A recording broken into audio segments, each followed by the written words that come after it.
49 عام على وفاة العندليب الأسمر عبد الحليم حافظ. 30 مارس سنة 1977 ذكرى وفاة الغائب الحاضر حبيب الملايين العندليب الأسمر عبد الحليم حافظ. عبد الحليم حافظ حياته كانت على الرغم من نجاحاته، لكن كان هناك سلسلة من الجراحات والألم، بداية بحرمانه من الأم وهو رضيع، وكان ساعتها سنه لم يتجاوز أيام قليلة، ثم حرمانه من أبيه وهو في عامه الأول، ليأتي بعدها الألم الذي دمر جسده تماما عندما كان يلعب مع أبناء عموميته في ترعة القرية وأصابها على أسرها بالبلهارسيا، طبعا اللي عانى منها فيما بعد وأدت لتليف الكبد.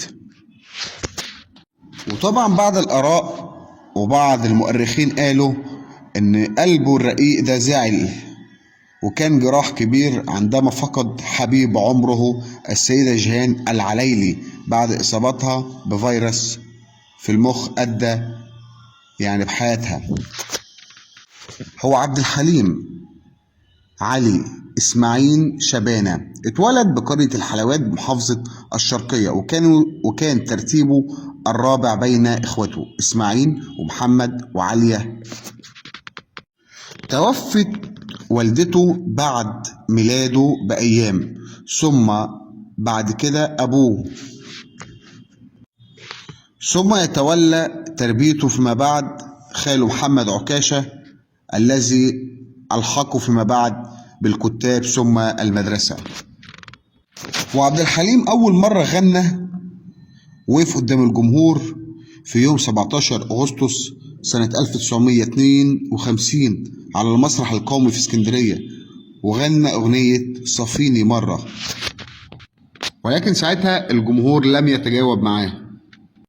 قدم عبد الحليم حوالي 300 أغنية، من بين أغاني قصيرة، الخفة، الإيقاع، أغاني طويلة، الموال، الأغاني الوطنية.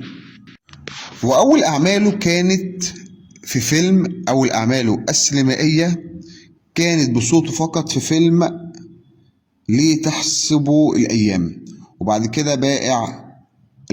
وأول أدوار له كانت فيلم لحن الوفاء عام 1955 أمام الفنانة شادية. شارك حوالي في 14 فيلم آخرين، حوالي 16 فيلم، وكان آخرهم أبي فوق الشجرة.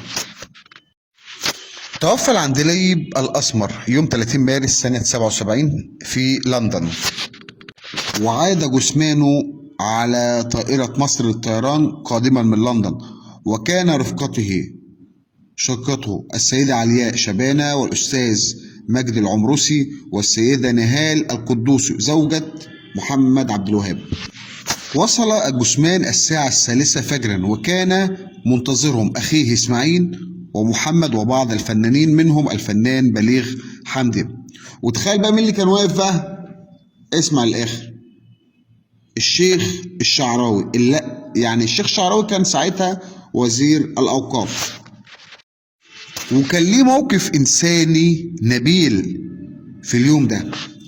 إيه هو الموقف ده؟ ومحدش يقدر يتجاهل الموقف ده. كان من المقرر أن يتم نقل جثمان العندليب إلى مستشفى المعادي، ومنها إلى مسجد عمر مكرم يعود في الصباح، حيث تخرج الجنازة من هناك.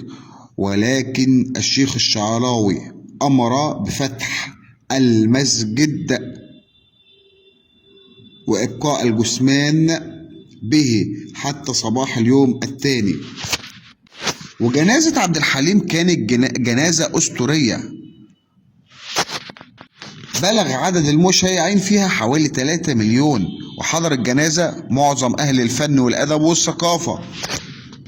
وتخيل اللي ما حضرش محمد عبد الوهاب، ما حضرش ليه؟ تعرض لأزمة شديدة لما سمع خبر وفاة عبد الحليم.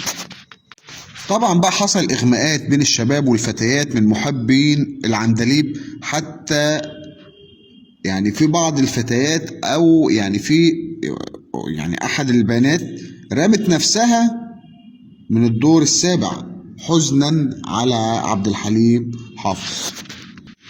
الجنازة مشت حتى وصلت إلى مسواها الأخير، خدت مشوار طويل حتى وصلوا لمقابر البساتين.